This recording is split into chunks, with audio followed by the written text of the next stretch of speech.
Hello everyone, welcome back to the my channel study 21। कैसे हैं आप सब? आई होप आप सब अच्छे होंगे। हम लेकर आए यहाँ पर क्लास 10 की मैथ का 4th chapter quadratic equation. Quadratic equation में आज जो हम स्टार्ट करेंगे वो है एक्सरसाइज 4.3। तो 4.3 स्टार्ट करने से पहले हम समझ लेते हैं कि इसमें nature of roots, quadratic equation और जो डिस्क्रिमिनेट होता है वो हम कैसे फाइंड करते हैं, वो होता क्या है। ठीक है, इससे पहले की एक्सरसाइज 4.1, 4.2 मैं ऑलरेडी करवा चुकी हूँ, तो आई होप आप लोग वीडियो देख ली होगी। तो चलिए शुरू करते हैं। सबसे पहले आपकी क्वाड्रेटिक इक्वेशन होती क्या है? तो क्वाड्रेटिक इक्वेशन मैं शॉर्ट में लिख रही हूँ, ठीक है। वो होती है आपकी a(x² + bx + c = 0। ठीक है, यही होती है क्वाड्रेटिक इक्वेशन, स्टैंडर्ड इक्वेशन। ठीक है, अब इसमें आपके कोई अभी तक जो हम कर रहे थे वो हम कर रहे थे मिडिल टर्म स्प्लिटिंग यूज करके उसके फैक्टर। ठीक है, बट अगर कोई कंडीशन ऐसी जिसमें आप फैक्टर करने में बहुत उलझ गए तो उसे हम कैसे सॉल्व करेंगे, तब हम उसको कैसे रूट्स उसके फाइंड करेंगे। तो उसके लिए हमारी इक्वेशन होती है क्वाड्रेटिक इक्वेशन।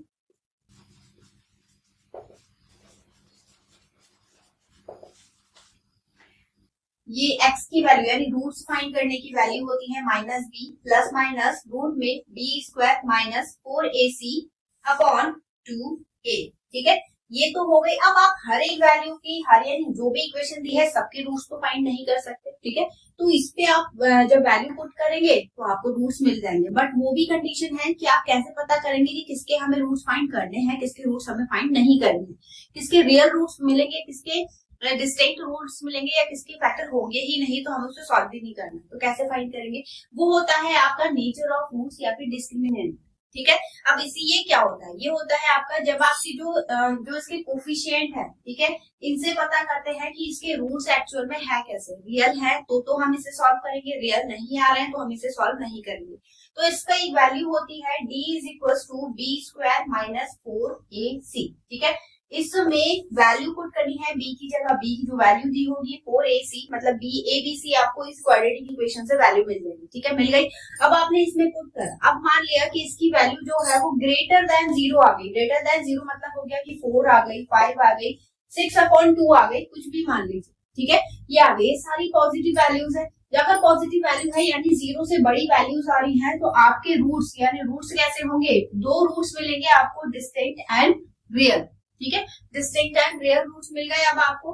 अब इसके बाद अगर मान लिया कि जो ये है वैल्यू वो किसके इक्वल आ गई? 0 के इक्वल आ गई। ठीक है, 0 के इक्वल जब आएगी तब उस कंडीशन में आपको 2 रूट्स मिलेंगे और दोनों रूट्स कैसे होंगे? आपस में इक्वल होंगे, जैसा हमने अभी पीछे एक्सरसाइज में भी करके देखा था, जिसमें हमारा 1/4 शायद 1/4 आ रहा था।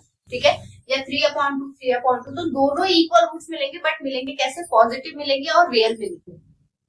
इसके बाद दूसरी कंडीशन होती है कि जब आप इसे सॉल्व कर रहे हैं, इसकी वैल्यू क्या आ गई? <0 आ गई। <0 मतलब हो गया कि माइनस में वैल्यू मिली है 3 - 2। अगर ये कंडीशन मिलती है तब उस कंडीशन पे हम इक्वेशन को सॉल्व नहीं करेंगे, क्योंकि हमें कोई भी रियल रूट्स नहीं मिलेगा।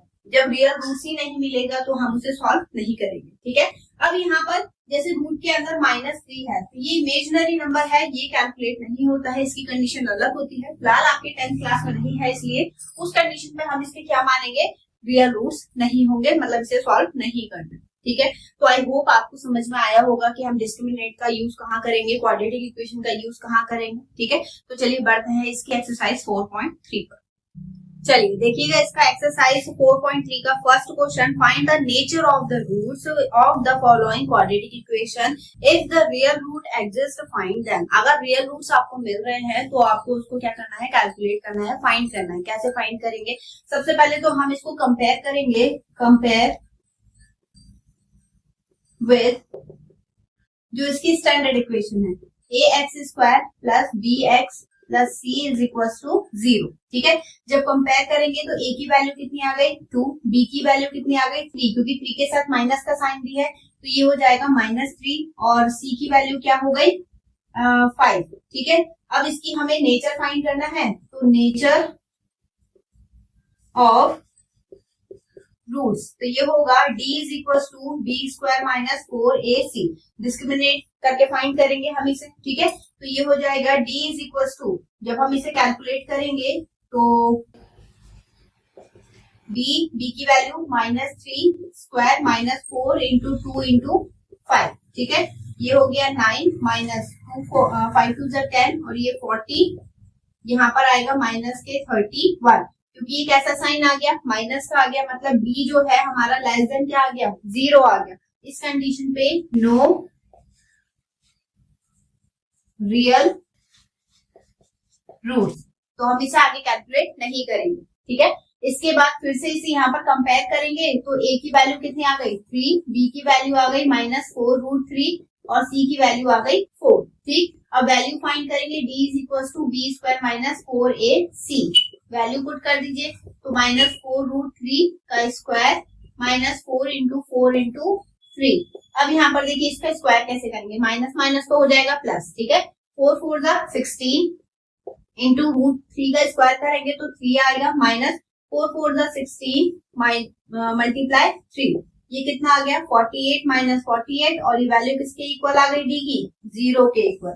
अब 0 की जब इक्वल है तो वो कंडीशन कौन सी होती है, क्योंकि 0 के इक्वल है तो इक्वल रियल रूट्स, और रूट्स कितने मिलेंगे ये कैसे पता करेंगे, जितनी पावर होती है यानी 2, ठीक है, 2 इक्वल रियल रूट्स। अब इसे कैलकुलेट करना है तो बी स्क्वायर, इसको रखेंगे हम x is equal to quadratic equation जो होती है minus B plus minus root में बी स्क्वायर माइनस 4ac, ठीक है, अपॉन 2a, ठीक, माइनस बी की वैल्यू कितनी है हमारी -4√3 प्लस माइनस, अब यहाँ पर रूट में आपको दोबारा कैलकुलेट नहीं करना क्योंकि आप वैल्यू फाइंड कर चुके हैं। क्या फाइंड करी थी आपने 0, तो ये हो जाएगी 0 अपॉन 2 मल्टीप्लाई a की वैल्यू कितनी है 3, तो ये माइनस माइनस हो गया प्लस 4√3 प्लस माइनस 0 अपॉन 6। अब यहाँ पर देखिए क्योंकि यहाँ पे प्लस माइनस आ रहा है तो एक बार प्लस लेने पर एक बार माइनस लेने पर तो पॉजिटिव साइन लेंगे तो ये हो जाएगा x की वैल्यू 4√3 अपॉन 6, कट करके क्या हो जाएगा 3 और यहाँ पर 2, तो ये आ गई 2√3 अपॉन 3। ऐसे ही जब निगेटिव साइन हम लेंगे क्योंकि प्लस में तो 0 है तो 0 तो हट जाएगा, ऐसे ही यहाँ पर x की वैल्यू क्या आ जाएगी 2√3 अपॉन 3, इस तरीके से, ठीक है। तो इसका जो थर्ड पार्ट है ये खुद से कैलकुलेट करके देखिएगा, पहले इसका डिस्क्रिमिनेट यानी नेचर फाइंड करिएगा कैसा है, अगर रियल आ रहा है तो आप इसकी वैल्यू भी फाइंड करिएगा, ठीक है। चलिए बढ़ते हैं इसके नेक्स्ट क्वेश्चन की तरफ। देखिएगा इसका नेक्स्ट क्वेश्चन नंबर 2 हमें दिया है, find the value of k for each of the following quadratic equation so that they have 2 equal real roots. मतलब आपको इसमें कंडीशन दे रखी है कि 2 इक्वल रूट्स मिल रहे हैं, तो उसकी कंडीशन क्या होती है, उसकी कंडीशन होती है d इज इक्वल टू 0 यानी b square minus 4ac is equal to 0। जब भी k की वैल्यू या फिर कोई भी वेरिएबल की वैल्यू फाइंड करने के लिए बोलेगा तो वो कंडीशन इसी हिसाब से देगा कि इक्वल टू 0 या लेस देन ग्रेटर देन जो भी देगा वो देगा कंडीशन, ठीक है। अब यहाँ पर सबसे पहले जब हम इसे कंपेयर करेंगे तो compare with ax square plus bx plus c is equal to 0, ठीक है। तो a की वैल्यू क्या हो जाएगी 2, b की वैल्यू k और c की वैल्यू हो गई 3। पुट कर दीजिए इस वाली इक्वेशन में, तो ये होगा k square minus 4 into 2 into 3 is equal to 0, k square plus minus 2 4 जा 8 और 8 3 जा 24 इज इक्वल टू 0। तो k square is equal to हो गया 24, जब आप स्क्वायर हटाएंगे तो ये हो जाएगा रूट में 24। ध्यान रखिएगा जब स्क्वायर से स्क्वायर रूट चढ़ाते हैं तो प्लस माइनस 2 कंडीशन मिलती है हमें, ठीक है। तो k इज इक्वल टू यहाँ पर हो जाएगा, फैक्टर करेंगे तो ये होगा 2 प्लस माइनस 2√6, ठीक है। ये वाली वैल्यू भी होगी, ये वाली वैल्यू भी होगी, हो सकता है कि पीछे पॉजिटिव करके दिया हो बट प्लस माइनस दोनों कंडीशन आएगी इसमें, ठीक है। अब यहाँ पर बढ़ते हैं तो इसमें पहले आपको मल्टीप्लाई करनी पड़ेगी kx स्क्वायर माइनस 2kx और प्लस 6। जब आप इसे कंपेयर करेंगे तो a की वैल्यू कितनी आ गई k, b की वैल्यू माइनस 2k और c की वैल्यू 6, ठीक है। अब इसमें लगा दीजिए value, b is equal to हमें कंडीशन दी है 0 यानी b square minus 4ac is equal to 0। b की वैल्यू कितनी है minus 2k square minus 4 into k into 6 is equal to 0, ये हो गया 4k square minus 24k is equal to 0। अब यहाँ पर देखिए दोनों में k आ रहा है 4 आ रहा है तो दोनों में से कॉमन ले लीजिए 4k ब्रैकेट में k minus 6 is equal to 0। तो एक वैल्यू तो आएगी 0 क्योंकि इसको 4k को 0 के इक्वल लेके चलेंगे, 4 0 के साथ जाके क्या हो जाएगा 0, और यहाँ पर k minus 6 is equal to 0 यानी k की वैल्यू कितनी आ गई 6। तो दो वैल्यूज आ रही है, एक 0 आ रही है और एक 6 आ रही है। ठीक है, तो इसी के साथ हमारा सेकंड क्वेश्चन भी कंप्लीट होता है। चलिए बढ़ते हैं इसके नेक्स्ट क्वेश्चन की तरफ।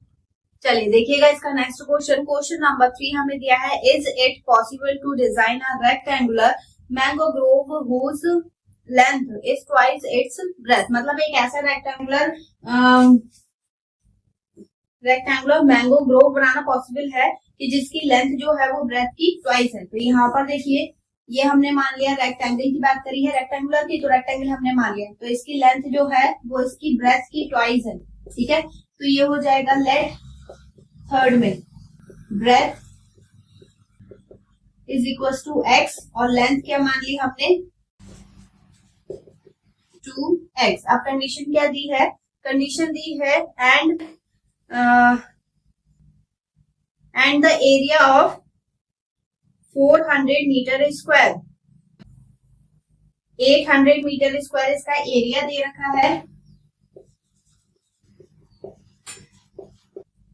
ठीक है, अब एरिया होता क्या है, लेंथ और ब्रेथ का मल्टीप्लाई, तो लेंथ और ब्रेथ फाइंड करना है। तो यहाँ पर जो एरिया है, तो length into breadth is equal to 800 metre square. ठीक है, एल कितना है, ट्वाइस एक्स, और यहाँ पर x इज इक्वल टू 800, 2 से इसे कट करेंगे 400, तो X square is equal to कितना आ गया 400 को इधर लेकर आ जाइए, तो X square minus 400 is equal to 0। जब आप इसे कंपेयर करेंगे, क्योंकि x की कोई वैल्यू नहीं है तो वो 0 हो जाएगा, तो compare with ax square plus bx plus c। ठीक है, इज इक्वल टू 0, तो a की वैल्यू 1, b की वैल्यू 0 और c की वैल्यू कितनी आ गई 400 माइनस में। तो यहाँ पर जब हम डिस्क्रिमिनेट लगाएंगे तो b square minus 4ac calculate करिए, तो b तो हमारा 0 है, माइनस 4 इंटू 400, क्योंकि ये माइनस का ये प्लस हो जाएगा, कितना आ गया 1600 प्लस का आ रहा है, मतलब वैल्यू पॉसिबल है। अब यहाँ पर देखिए, जब हम इसे कैलकुलेट करेंगे तो X square is equal to 400 और एक्स स्क्वायर, एक्स का मतलब स्क्वायर हटेगा तो इस पे क्या आ जाएगा स्क्वायर रूट, और इसका स्क्वायर रूट क्या होगा 20 मीटर। ठीक है, तो ये क्या आ गई हमारी ब्रेथ आ गई 20 मीटर, और इसकी मल्टीप्लाई कर दीजिए, तो ये हो जाएगा 20 मल्टीप्लाई 20 कितना आ गया 40 मीटर। अब एक चीज देखिए, हमारा प्रोडक्ट यानी इसका मल्टीप्लाई करके 800 आना चाहिए, तो यहाँ पर 2 0 और 2 4 8, यानी ये पॉसिबल है, इट इज पॉसिबल। ठीक है, तो इस तरीके से करना था। चलिए बढ़ते हैं इसके नेक्स्ट क्वेश्चन की तरफ। चलिए देखिएगा इसका नेक्स्ट क्वेश्चन। क्वेश्चन नंबर 4 हमें दिया है, is the following situation possible. क्या ये कंडीशन पॉसिबल हो सकती है, if so determine their present age. The sum of ages of two friend is 20 years. मतलब दोनों फ्रेंड्स की जो एज है वो 20 ईयर्स है, तो एक की age, let age of first friend, ये मान ली x, और सेकंड फ्रेंड की एज क्या मान ली हमने,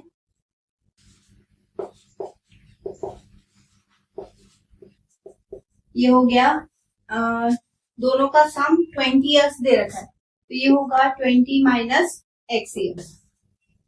ठीक है, अब इसके बाद कंडीशन हमें क्या दे रखी है, फ्रॉम 4 ईयर्स एगो, 4 साल पहले the product of their edges in year was 48। तो 4 साल पहले की एज निकालेंगे, तो 4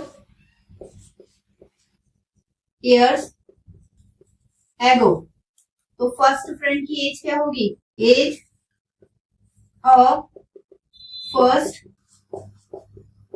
फ्रेंड, ये हो जाएगा x माइनस 4, और सेकंड फ्रेंड की एज क्या हो जाएगी 20 माइनस एक्स माइनस 4, ये हो जाएगा 16 माइनस एक्स। ठीक है, दोनों की एज का जो प्रोडक्ट है वो 48 के इक्वल है, तो x माइनस 4 और 16 minus X is equal to 48। ठीक है, मल्टीप्लाई करिए, तो 16 minus 16x minus X square minus 48, 64 और minus minus plus 4x is equal to 48। यहाँ पर माइनस एक्स स्क्वायर और ये दोनों प्लस के हैं, तो प्लस 20x और -64 और -48 इज इक्वल टू 0। ठीक है, तो -x² प्लस 20x और यहाँ पे दोनों प्लस हो जाएंगे, कितना आएगा 211 माइनस में इज इक्वल टू 0। अब हमें क्या करना है, माइनस से पहले मल्टीप्लाई कर दीजिए, तो -20x plus 102 is equal to 0।